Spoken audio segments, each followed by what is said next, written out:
get student කියන function එක වැඩ කරන විදිහ. ওই ෆන්ක්ෂන් එකෙන් තමයි අපි ස්ටුඩන්ට් ගේ data අපි රීඩ් කරන්නේ. ඒකට මුලින්ම කරන්න ඕන await ස්පේස් එකක් තියලා contract name එක දෙන්න ඕනේ.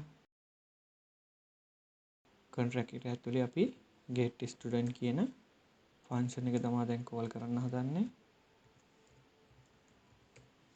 මේ ෆන්ක්ෂන් එකට අපි පාස් කරන්න ඕනේ මොකක් හරි ආගියුමන්ට් එකක්.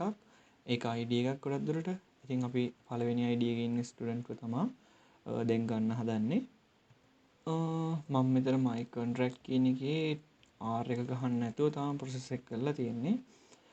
ඒකෙන් හින්දා අපිට ඔහොම ගත්තාම තමයි answer එක එන්නේ. හරි.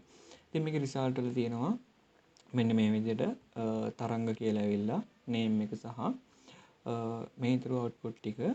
ඉතින් මෙන්න මේ data තියෙන්නේ මේකක් ඇතුලේ. ඒ කියන්නේ big numbers විදිහට. එතකොට මේ big numbers විදිහට තියෙන data අපිට normal විදිහට read කරන්න අමාරුයි. ඉතින් අපි මොකක් හරි variable එකට ওই ටික දාලා අපිට කැමති විදිහට ඒ ටික read කරගන්න පුළුවන්. ඒ කියන්නේ උදාහරණයකට මෙහෙම හිතන්නකෝ මම මෙතන variable එකක් හදනවා let student කියලා.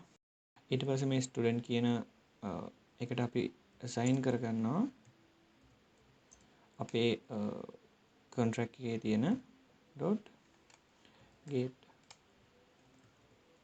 student කියලා මේකේ student ගේ ID එක දෙන්න ඕනේ පළවෙනියට. හරි undefined. ඊට පස්සේ අපිට තියෙන්නේ normal විදිහට log කරලා බලන්න මේ කට්ටියගේ විස්තර ටික. 0 වෙනි එක .2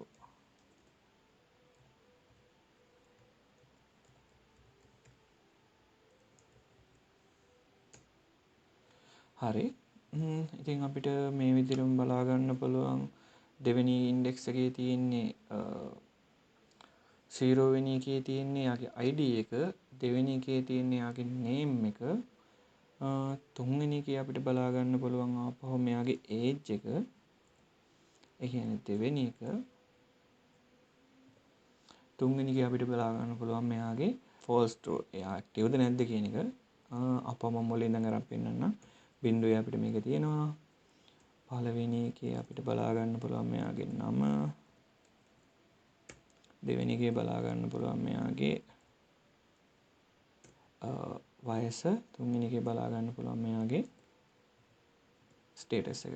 දැන් බලන්න මෙතෙන්දී මම to string වලට දීලා තියෙන්නේ big numbers වෙන ඒවා. අනිත් දේවල් normal විදිහට අපිට read කරන්න පුළුවන්. හරි. මම හිතනවා දැන් සාමාන්‍යයෙන් කොහොමද console එකත් එක්ක වැඩ කරන්න කියන එක තේරෙනවා ඇති RUPL console එකත් එක්ක. ඉතින් update function එකේදීත් මේ විදිහටම තමයි කරන්න තියෙන්නේ. වීඩියෝ එක ඉවර කරන්න කලින් පොඩි දෙයක් කියන්න තියෙනවා. මම මෙතෙන්දි කරන්නේ blockchain කියන්නේ මොකක්ද සහ මේ ටෙක්නොලොජි කොහොමද පාවිච්චි කරන්න කියන එක ඉගෙන ගන්න කෙනෙක්ට වැදගත් වෙන බේසික් knowledge එක හදාගන්න වීඩියෝ සීරීස් කීපයක් හදලා ඔයාලත් එක්ක බෙදා ගන්න එක. ඉතින් මේ වැඩේ මොකක් හරි වැලියු එකක් තියෙනවා කියලා හිතෙනවා නම් ඒ ගැන ඔයාගේ අදහසත් පොඩ්ඩක් කියාගෙන යන්න. හරි. එහෙනම් අපි ඊළඟ වීඩියෝ එකේදී අප්ඩේට් ෆන්ක්ෂන් එක වැඩ කරන්නේ කොහොමද කියලා බලමු.